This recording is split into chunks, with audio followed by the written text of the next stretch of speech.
All right, so today we read Exodus chapters 24 through 26.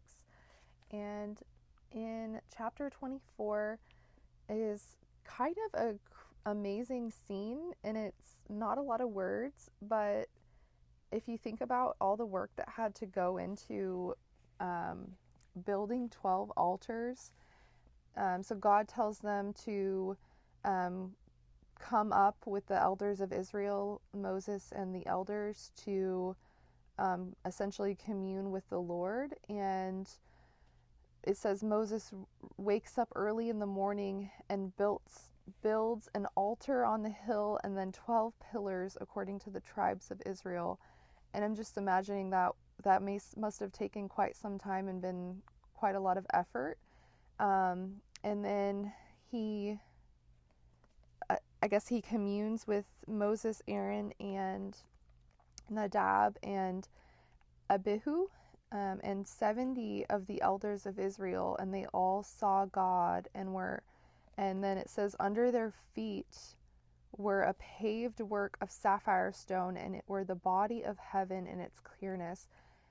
So I guess it's saying that underneath them changed to stone and was clear.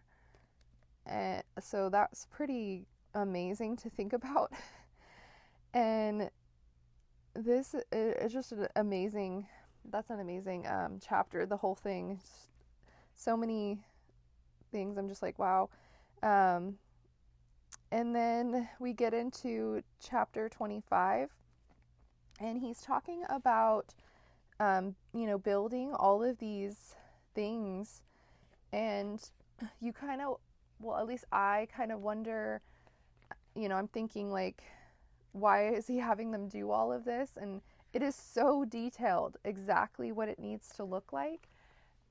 And I've heard I've heard pastors talk about how, they weren't doing this because this is like something that God needs.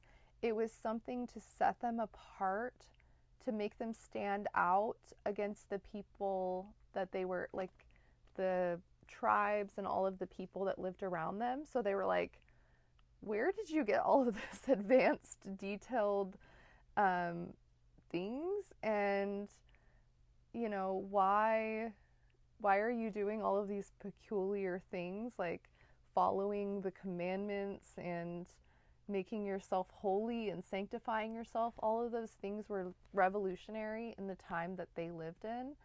So when you think about it in that context, it's pretty amazing and crazy.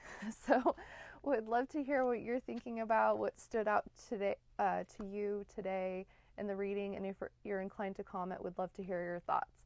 Hope you have an amazing day, and looking forward to continuing our study. Thanks for joining. Bye.